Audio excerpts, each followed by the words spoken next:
Hi, my name is Mike Ballantine, and I want to thank you for taking the time to listen to me.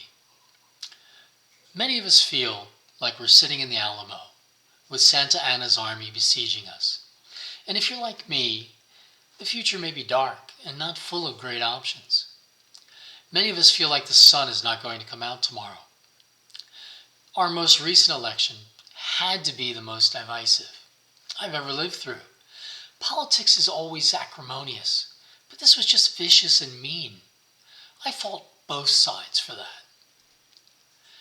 Representative Wright, a good man, recently passed away from cancer and COVID complications. And when he did, that left a void in our community. We can choose to fill that void with a placeholder until, say, 2022, or we can choose to replace him with a rabble-rouser from outside our community. I hope you will choose to fill it with one of our own, someone who lives and works in Arlington. You don't know me, and frankly, you have no reason to vote for me. But I'm asking for your support anyway. What I offer you is different from the other candidates.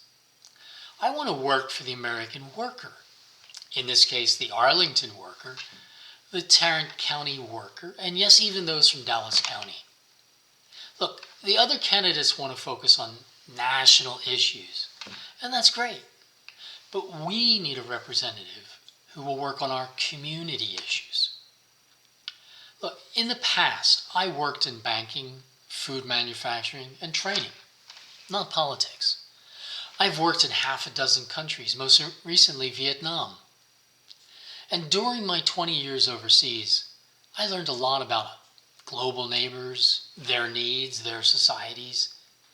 In truth, they aren't much different from us. People in Arlington. I understand these issues, the arguments for and the arguments against.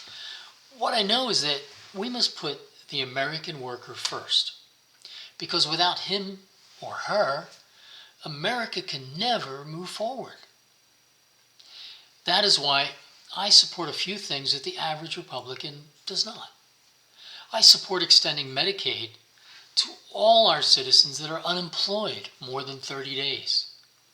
It's crazy for someone to lose their job and their health insurance without any backup. Tens of millions of people, including myself, lost their jobs to the pandemic, as well as their health care coverage.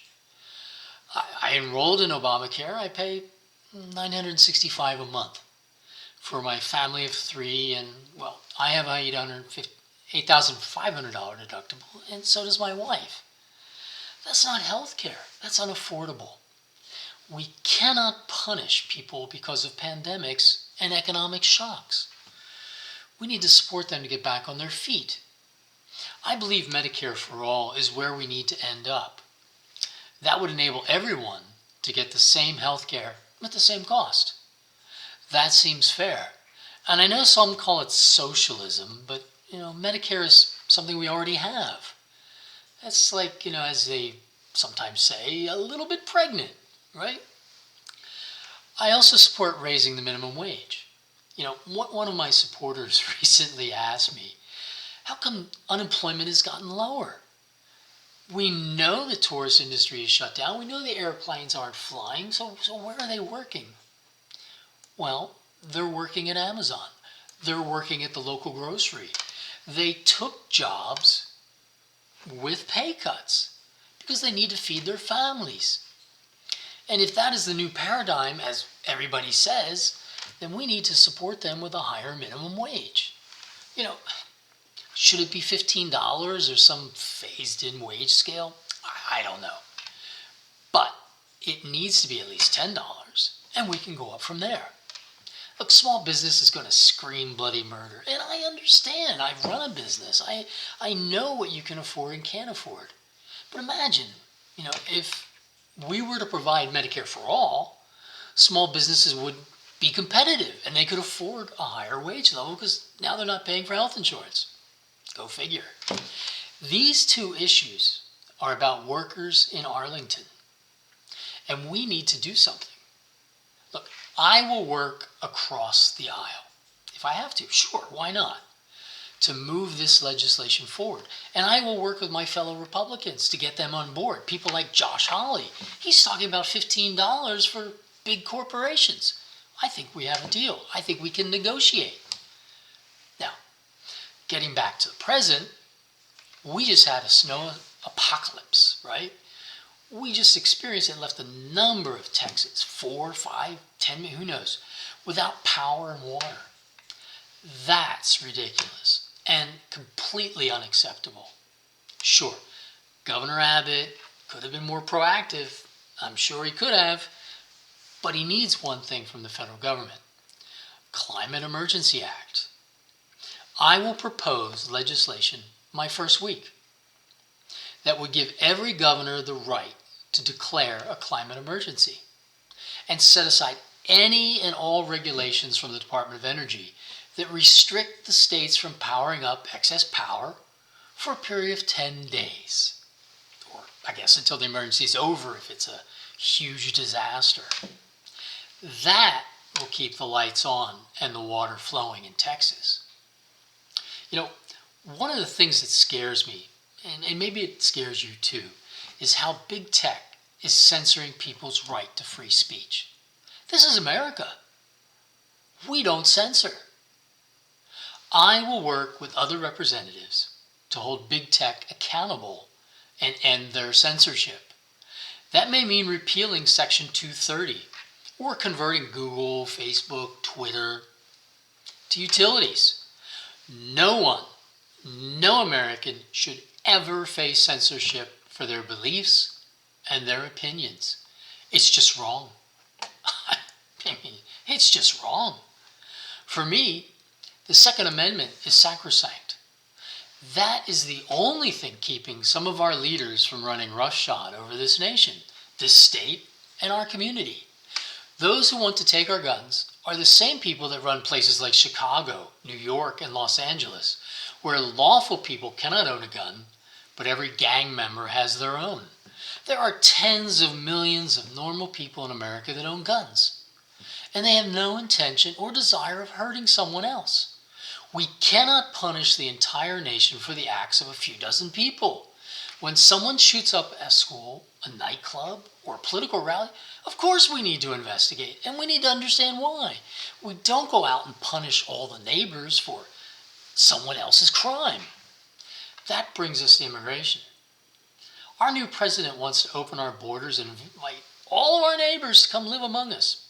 Yeah, that sounds really nice. It is the humanitarian thing to do. One might even say it's the Christian thing to do. What it is, it's not exactly the legal thing to do.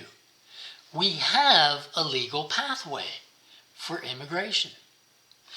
People come to our country and work legally.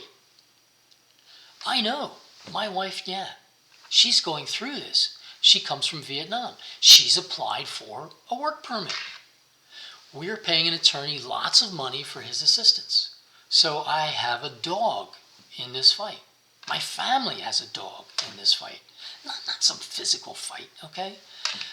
President Trump was right about some things, and of course wrong about others. He was right about immigration, and President Biden's policy is anti-American worker. We have 10 million unemployed Americans. It's our job, the government's job, the community's job, to find jobs for them first. Once all Americans are working, hey, we can talk about migrants. In the meantime, we have 1 to 1.5 million migrant workers coming to the U.S. legally every year. Now, of course, the main argument is that Americans won't do the work that migrants do. Not so fast. If we raise the minimum wage for farm workers, I bet we could find people to do the work. The second argument is that these people contribute to the growth of our economy. Maybe. If they are computer programmers, doctors, and other professionals. Unskilled labor, not so much. In Australia, you can only migrate there if you have a skill they need. In Vietnam, where I worked for nearly 15 years, I had to have a work visa to work there. Requiring people to follow legal immigration is the global norm. Not following it is the exception. These people are not being persecuted in Central America. They just want a better life. I don't blame them. But we need to close our borders and finish the wall. When we have need, we can bring them in. The experience of the Alamo taught Texans that we can lose a battle, but still win the war. 300 Texan patriots fought for our independence. All of them died. Roughly 270 of them were from Mexico. They were great patriots. And 30 were Anglos. Well, they were migrants. 2 of those Anglos were Ballantines, like me. I'm prepared to fight just like them for the people of Arlington, Tarrant County, and Texas. Vote for me on May 1st, and let's fight for Texas together. May God bless the great state of Texas and our nation, the U.S. And thank you, and have a wonderful day. Bye-bye.